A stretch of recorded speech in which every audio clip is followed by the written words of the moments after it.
Okay, guys. So we've finished our deliberation. We're going to hold it off to find out how round two ends, and then if we have a winner, we'll announce a winner. If we go to round three, then we'll let you know we go to round three. Okay. So go ahead, Serena. You take it away.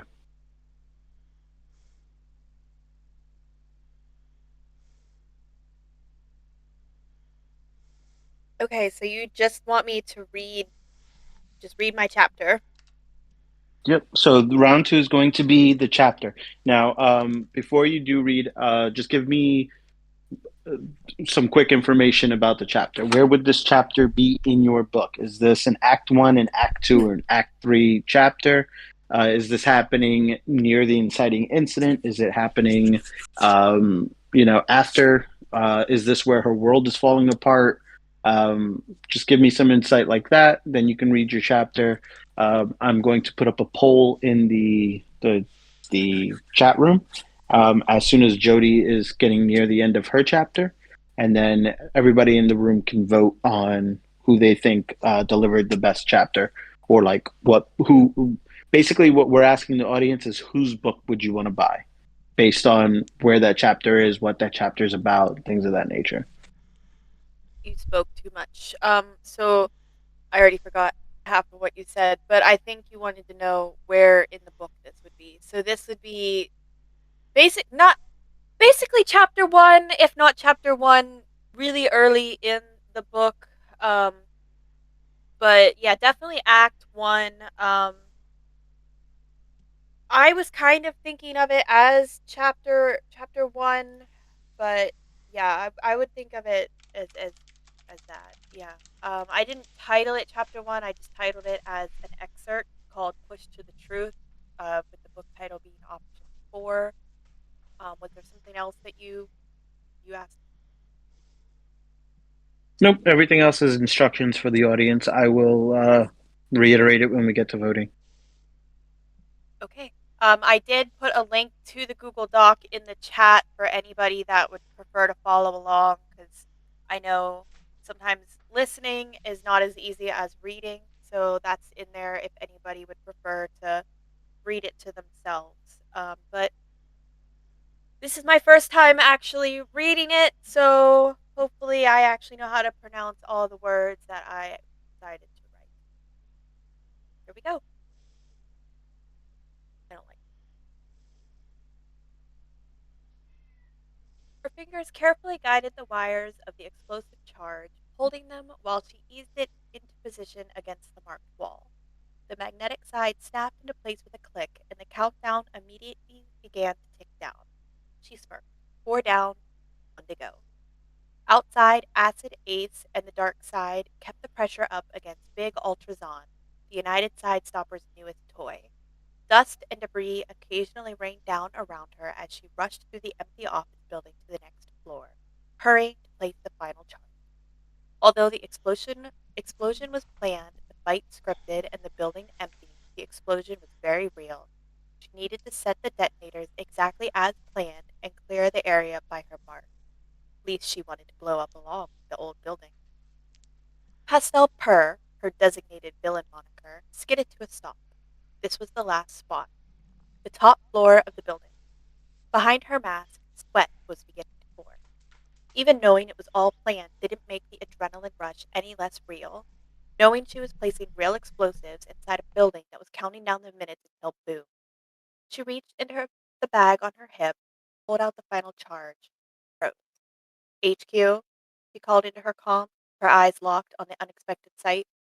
A man was tied and gagged to the chair in a supposedly empty office in front of her. We've got an anomaly on the top floor. Abort. There was a long pause before a crackle came over her earpiece. Negative on anomaly. Continue mission. Confirm. Pastel Purr cocked her head to the side and weighed the explosive charge.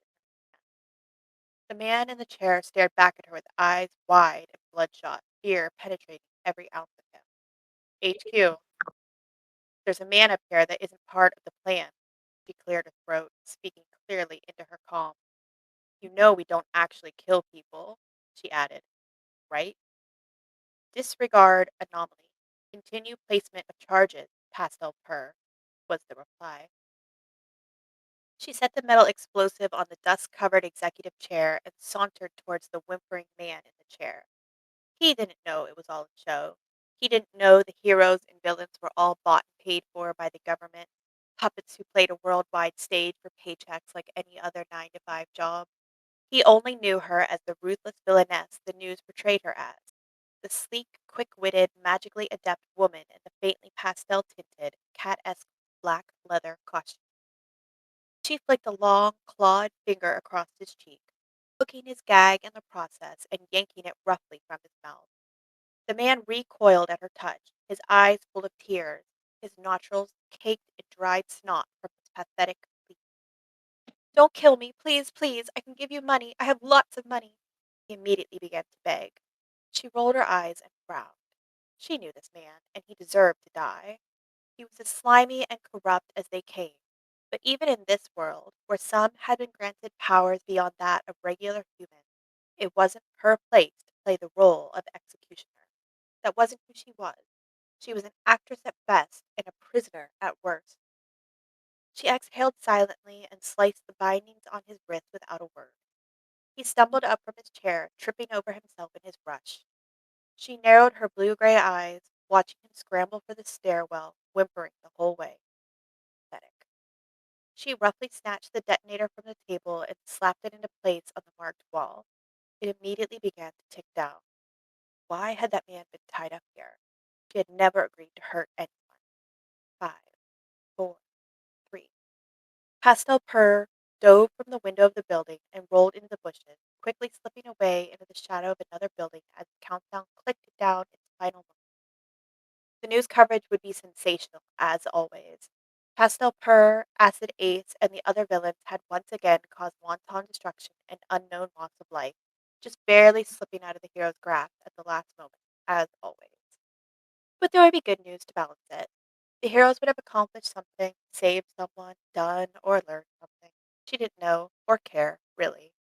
That part didn't really affect her job. She would just wait for the next order, the next script. That was how it worked. The government controlled anyone with power beyond normal human measure with three choices: hero, villain, or hidden away. She had wanted a hero spot but didn't make the cut and took the next best thing: villain.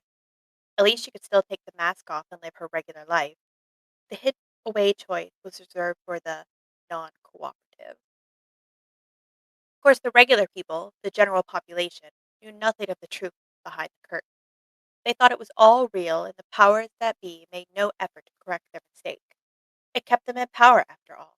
For Pastel Purr, the paycheck was enough to keep her playing the game. "I'm sorry, ma'am. Your card isn't going through." A nervous looking cashier at a coffee shop handed her her debit card. "You have a different one?" "What? No? Can you try again?" Bewildered, Lilia attempted to push the card back at the employee. "There's money on there." "I'm sorry. I tried it 3 times already." The teenager's eyes darted to the side as if looking for another employee to help her. She was probably used to customers yelling at her. Breaking news! The alert ripped through the coffee shop. Lilia backed away from the counter, embarrassed and confused, and pulled her phone from her pocket. Her lavender-colored hair flowed freely around her shoulders, and her long legs guided her to a quiet corner of the cafe. She swiped up and pulled up the app to access her mobile banking. Access denied. Account disabled. What the? She muttered, trying her thumbprint again. The same error message flashed across her screen again. Is that her? Seriously? Her? Right here? Pastel Purr? Wow! Quick, get a picture! Hurried, harsh whispers began to break into her awareness. Lilia looked up from her phone, forehead creased, and was met with a dozen wide-eyed people staring back at her. Her eyes drifted up and her mouth fell open. There on the TV screen was her face, pictured side by side with her no longer secret persona of Pastel Purr. Headline underneath read, "New DNA evidence finally reveals villain identity." Shit! Lilia bolted from the coffee shop, slamming the door more roughly than intended, and immediately skirted up the side of a building, grabbing the railing of a fire escape and launching herself upwards and over a balcony to the roof. No need to conceal herself, after all, although she had to admit such maneuvers were easier in leather versus jeans. What the? hell was that? She ran her finger through her hair roughly, blood pumping, hands shaking. Okay, calm down. Calm down. Remember your training? You were trained for exposure. Right.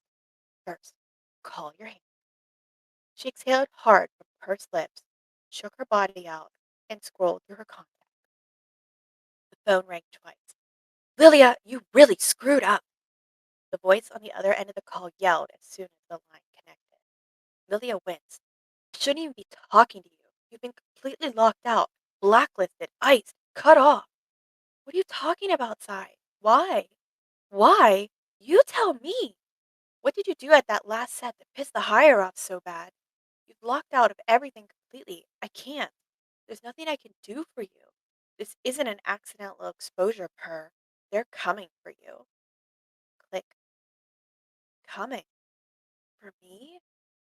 She immediately snapped her thoughts to the denied debit card, the access denied on her mobile bank account, the DNA discovery of her secret identity.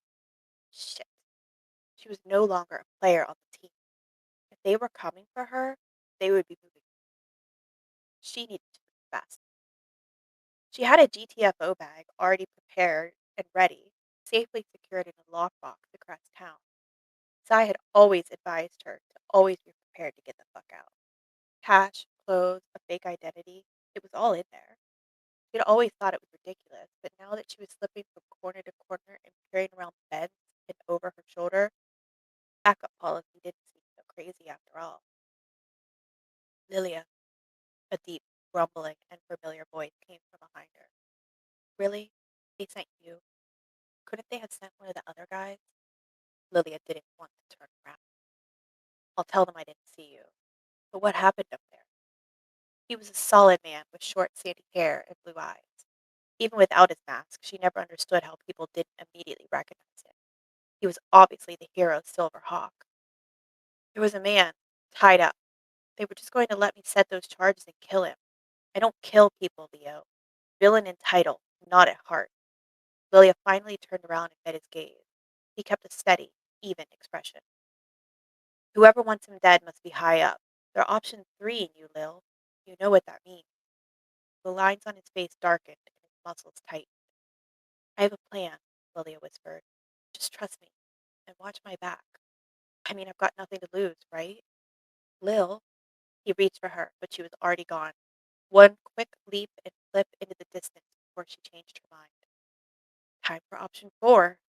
Lilia unlocked her phone, tapped the icon for her social media, and quickly started a live stream before she changed her mind. So I hear I'm big news. She grinned into the camera. My secret identity is blown. Cat's out of the bag, I guess. She forced a laugh. Well, I have some secrets of my own to share, since someone out there wants to play with big secrets and blow up people's lives. Lilia looked down at the numbers in the bottom corner of her phone. It was already climbing. People were sharing her live stream. Good. So, in case you missed it, hi, I'm Lilia, aka the Pastel Purr, the evil villain who haunts your nightmares and steals from hapless do gooders, except not. What? Yeah, none of that is true. Well, some of it. I really am Pastel Purr, but I'm paid to pretend to be a bad person. She laughed into the camera. By the government. The numbers on the viewers doubled, tripled. Comments began to flood in. Reactions, questions, doubt. Whoa, hey!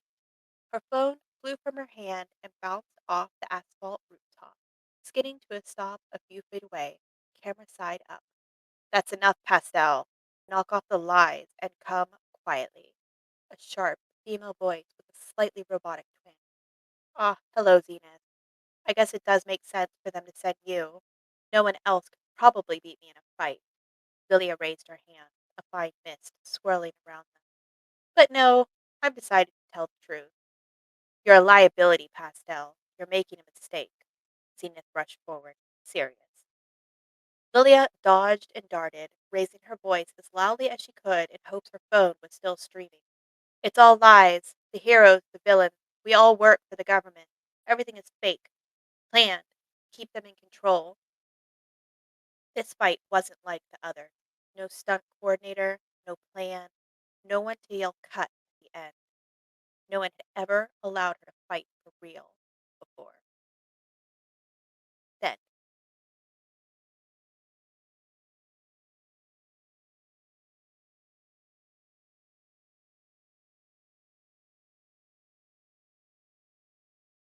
Awesome work. That was great.